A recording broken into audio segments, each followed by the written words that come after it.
Dashton.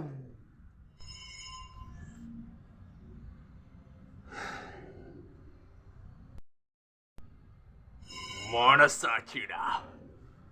நம்ம நேற்று என்ன படம் பார்த்துட்டு வந்தோம்னா ஷைத்தான் படம் பார்த்துட்டு வந்தோம் ஹிந்தியில். ஸோ அதனால் ஸ்டார்டிங் வீடியோவில் ஷைத்தான் அப்படின்னு கத்திட்டேன். வைப் இருக்கணும்ல, அதனால். ஸோ தூங்கி இருந்தேனே, அதனால் கொஞ்சம் தூக்க கலக்கம். சரி, ஷைத்தான் படம் பார்த்தோம். அஜய் தேவ்கன் சார் நல்லா அற்புதமாக நடிச்சிருந்தார். நம்ம Jyothika madam after long time Bollywood comeback நல்லாவே ஆக்ட் பண்ணியிருந்தாங்க.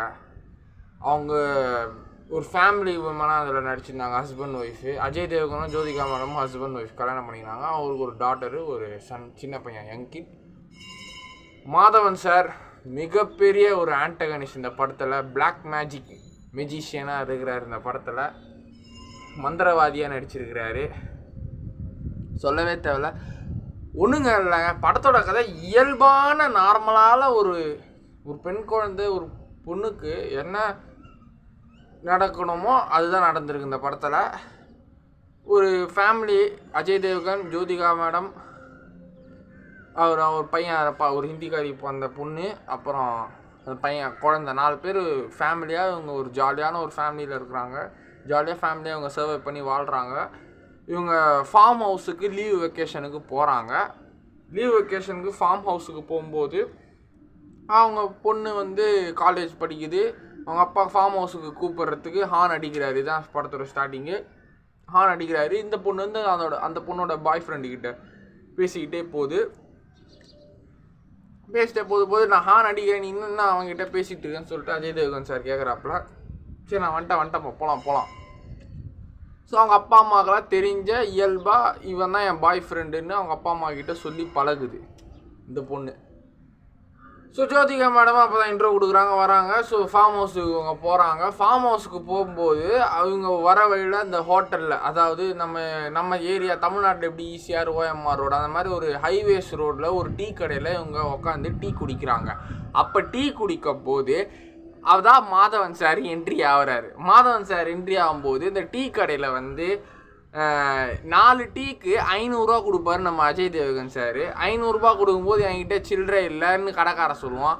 உடனே நம்ம மாதவன் சார் அப்போ தான் இன்டர்ஃபியர் ஆவார் அந்த ஃபேமிலிக்குள்ளே. இன்டர்ஃபியர் ஆகும்போது நான் இருக்கட்டுங்க, பரவாயில்லைங்க, அதான் 100 ரூபா டீயை குத்திட்டு ஒரு பொண்ணுக்கே சூன்யம் வச்சு சூன்யமாக்கி எப்படி ஆள்றாங்க பார்த்தீங்களா? காலம் கெட்டு போய் கிடக்குது இந்த ஒரு படம் உதாரணம். 40 ரூபா டீயை குத்துட்டு கட்சியில் அந்த ஃபேமிலியே இது பண்ணுறானுங்க, திருடனுங்க. அப்படி தான் இருக்கிறானுங்க திருடனுங்க. அப்பா ஜாகிரதையாக இருங்கப்பா, மனசாட்சியா, சகோதரிகளே, மக்களே, தங்கச்சிகளே, அக்காக்களே, நண்பாஸ், அண்ணா, தம்பி, எல்லார்கிட்டையும் ஜாகிரதையாக இருங்க. ஸோ அங்கிள்ஸ், ஆன்டிஸ், ஜாகிரதையாக இருங்க. ஸோ உங்களுக்காக காசு கொடுக்குறோன்னு சொல்லிட்டு டப்புன்னு இது பண்ணுவானுங்க. கேர்ஃபுல்லாக இருங்க, யார்கிட்ட பழகணுமோ பார்த்து பழகுங்க. ஸோ சரி, நம்ம இப்போ படத்துக்குள்ளே வருவோம். ஸோ 40 ரூபா டீயை கொடுத்துட்டு சரி அஜய் தேவ்கன் சார் நமக்காக கொடுக்குன்னு சொல்லிட்டு ஒரு அன்பில், ஒரு பாசம், ஒரு நட்பில் எங்கள் ஃபேமிலி கூட வாங்க உட்காருங்க, டீ சாப்பிடுங்க அப்படின்னு வருவான். வரும்போது இது அவங்க நார்மலாக ஜாலியாக பேசுவாங்க. ஜோதிகாவுக்கு அப்போயே சந்தேகம் வந்துச்சு, ஏன் 3rd பர்சனை கூப்பிட்றேன், நம்ம ஃபேமிலியில் நம்ம பேசுகிறோம், எதுக்கு அவனை கூப்பிட்றேன்னு சொல்லிட்டு வருவாங்க. வரும்போது மாதவன் சார் இந்த மாதிரி கான்வர்சேஷன் ஏதோ ஜாலியாக பேசிகிட்டு இருக்காரு. எனக்கும் ஒரு பொண்ணு இருக்குது. ஸோ அப்படின்னு இவரோட ஃபோன்லேருந்து வால்பேப்பர் எடுத்து காட்டாரு, அவ்வளோ படிக்கிறா. ஸோ அப்படின்னு கான்வர்சேஷன் நல்லா போயிட்டுருக்குது. எனக்கு பொண்ணு இருக்குது. ஸோ எங்கள் ஃபேமிலி லைஃப் பற்றி பேசிகிட்டு இருக்கிறாங்க. திடீர்னு மாதவன் சார் ஒரு கேம் வைக்கிறாரு. கேமில் இந்த லட்டு யார் சாப்பிட்றாங்களோ அவங்க தான் வின்னு சொல்லிட்டு நம்ம அஜய் தேவ்கன் சார் பையனுக்கும் பொண்ணுக்கும் அந்த லட்டுவை கொடு.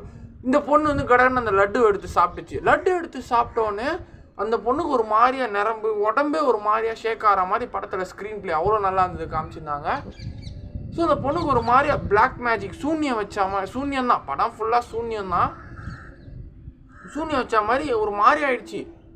அதுக்கப்புறம் மாதவன் சார் சொல்கிறது தான் அந்த பொண்ணு செய்யுது. நடக்குது, உட்காருது, டான்ஸ் ஆடுது, சிரிக்குது. ஒரு மாதிரி அவனுக்கு அப்படியே ஒருத்தனுக்கு நம்ம எப்படி மயங்கிடுறோமோ அதே மாதிரி இப்படி மயக்கத்திலே அந்த பொண்ணு பேசுது. மாதவன் கிட்ட. அதுக்கப்புறம் நீ ஃபார்ம் ஹவுஸுக்கு போ அப்படின்னு சொல்லிட்டு மாதவன் அனுப்பிச்சாரு. அப்புறம் அவங்க அம்மாக்கெல்லாம் டவுட் வந்துச்சு ஜோதிகா மேடம் ஒரு ப்ரில்லியண்டான ஆக்டிங், நல்லா ஃபைட் பண்ணியிருந்தாங்க கிளைமேக்ஸில் மாதவன் கிட்ட. டும் டும் டும் படத்தில் 2 பேரும் ஜோடியாக நடிச்சவங்க, கடைசியில் இப்படி சண்டை போடுறாங்க இந்த ஹிந்தி படத்தில். பார்க்கவே கண்கொள்ளா காட்சி ஆகுது. Excuse me. அதுக்கப்புறம் வந்து என்ன பண்ணுறாங்கன்னா 2 பேரும் நீ ஃபார்ம் ஹவுஸுக்கு போ, மறுபடியும் சூனியம் வச்ச லட்டு அந்த குழந்தை சாப்பிட்டுச்சு அந்த பெண் பாப்பா. அதுக்கப்புறம் பிஸ்கெட்டு கொடுக்குறான், அதுலேயும் சூனியம் வச்சுருக்கு, அந்த பிஸ்கெட்லேயும் சூனியம் வச்சுருக்குது. ஸோ அந்த பிஸ்கெட்டையும் சாப்பிட்டு முடிச்சு அந்த ஃபார்ம் ஹவுஸ்குள்ளே போகுது. அப்புறம் இந்த மாதவனும் ஃபார்ம் ஹவுஸ்குள்ளே வரான். ஃபார்ம் ஹவுஸ் திடீர்னு பார்த்தா ஜோதிகா மேடம்லாம் குளிச்சுட்டு அவங்க ஃபார்ம் ஹவுஸில் ஜாலியாக இருக்கிறாங்க. சரி இந்த பொண்ணு பிஸ்கெட் சாப்பிட்டுச்சு விட்டாங்க. அப்புறம் பார்த்தா ஜோதிகா மேடம் குளிச்சுட்டு வந்து பால்கனியில் நிற்கிறாங்க. கேட்டு வாசல்லாம் மாதவன் நிற்கிறான். என்ன சொல்கிறான்னா, என் ஃபோனில் கொஞ்சம் சார்ஜ் இல்லை, இப்போ தானே நம்ம பார்த்தோம் டீ கடையில், மறுபடியும் உங்கள் வீட்டில் கொஞ்சம் சார்ஜ் போட்டு போயிடுறேன் அப்படின்ட்டு வந்து நம்ம அஜய் தேவகன் சார்கிட்ட வந்து நம்ம மாதவன் சார் பேசுவார். சரி பரவாயில்ல போட்டுக்கோங்க சரி எக்ஸ்கியூஸ் பண்ணி விடுவாங்க. ஜோதிகா மேடம் சொல்லுவாங்க, ஏன் இவர் எல்லாம் வீட்டில் விடுற, தேர்ட் பர்சன் எதுக்கு விடுற அப்படின்னு கேட்பாங்க. சரி விடு, சார்ஜ் தானே அவருக்கு போட்டு போகிறான். ஆணுக்கு ஒரு ஆண் நட்பில் ஒரு மேர்சி, ஒரு கருணை காட்டுறாரு அஜய் தேவகன் சார் இந்த படத்தில். சார்ஜ் போட்டு விட்டுட்டு கட்சியில் அந்த பொண்ணு சொல்கிறதெல்லாம் செய்யுது, அவன் சொல்கிறது தான் இவன் செய்கிறான். ஸோ எல்லாருக்கும் உண்மை தெரிய வருது. அஜய் தேவகன் சார் ஷாக் ஆகிறாரு, ஜோதிகா ஃபேமிலியாக ஷாக் ஆகுது. அப்புறம் அந்த பையனை போட்டு அந்த பொண்ணு அடிக்குது. அப்படியே ஃபுல் சூன்யங்க படம். ஷேதான்னு வருது, இந்த ஷேதான்னு இந்த பாட்டு வருது பாருங்க, சரியா இருந்ததுங்க. அந்த சூன்யத்தை அப்படியே நடிச்சிருப்பார். அவ்வளோ சூன்யம் வச்சிருக்குது படத்தில். படமே சூன்யமான படமாக இருக்குது. கடைசியில் மாதவன் சார் வில்லன் தெரிஞ்சு போச்சு. நீ பணம் கொடு நான் போயிடும் சொல்லிட்டு பணத்தையும் கொடுப்பாங்க. சரி பணத்தை வாங்கிட்டு போயிடாம பார்த்தா கடைசியில் அந்த பணமும் ஏரியும் அதோட இன்டர்வல் வந்துடும். பணம் ஏரியும் இவன் பணத்துக்காகவும் வரல, நம்ம பொண்ணு சரி அவன் அவனுக்குள்ள ஒரு அடிமைகளை கட்டுப்படுத்துறதுக்காக இவன் இருக்கிறான். உலகத்தை ஆளுன்னு பார்க்குறான், கடவுளுங்கிறான் மாதவன் சார் இந்த படத்தில். அப்படி இப்படின்னு போயிட்டு இருக்குது. ஸோ மாதவன் சார் தான் படத்தோட மெயின் ஹைலைட்டு. அவர் தான் கடவுளுன்னு இந்த படத்தில் காமிச்சிக்கிறாங்க. நான் தான் எல்லாரையும் கண்ட்ரோல் பண்ணுவேன். அந்த மாதிரி 100கணக்கான பொண்ணுங்க இவன் பிளாக் மேஜிக்கில் கண்ட்ரோல் பண்ணி இருந்துக்குது. அஜய் தேவகன் சார் எல்லாரையும் காப்பாற்றிடுவார். அவன் ஃபோன்லேருந்து திருடி அந்த கேமரா அந்த மந்திரத்தெல்லாம் போட்டு வாயில் சொல்லி. ஸோ கடைசியில் படம் வந்து ஷேதான்னு இருந்தது. ஸோ மாதவனோட நாக்கை அறுத்து போட்டுருவார் கடைசியில் அஜய் தேவகன் சார். அறுத்து போட்டு எல்லாம் மறந்து போயிடும். ஸோ எல்லா பொண்ணுங்களையும் காப்பாற்றிடுவார் அஜய் தேவகன் சார். எல்லாம் அவங்க பொண்ணு வீட்டுக்கு போயிட்டு. அதனால் இந்த படத்தில் என்ன கன்க்ளூஷன் தெரியுதுன்னா, யாராவது தேர்ட் பர்சன் உங்கள் ஃபேமிலி கூட இல்லை உங்கள் கூடயும் சகோதரிகளையும் அந்த அக்காக்களையும் தங்கச்சிகளையும் முக்கியமாக பெண் குழந்தைங்களுக்கு சொல்லிடுவேன், யாருன்னா தேர்ட் பர்சன் வந்து உங்ககிட்ட இதை கொடுத்தாங்கன்னா இதை சாப்பிடு அப்படின்னா முதல்ல தூக்கி போடுங்க, இல்லை அவனை கண்டுக்காதீங்க, போடான்னு சொல்லிட்டு போங்க. அதுதான் அந்த படத்தோட மெயின் ஹைலைட். யார் எது கொடுத்தாலும் சாப்பிடக்கூடாது. This is the main light. உங்களுக்கு நம்பிக்கையான உள்ள ஆட்கள் கூட இருங்க, அவங்க கூட பழகுங்க, அவ்வளோதான். இதுதான் சைத்தான் மிகப்பெரிய example. This is the film for the ஸ்ட்ரேஞ்சர்ஸை நம்பி போகாதீங்க, அவ்வளோதான். சைத்தான்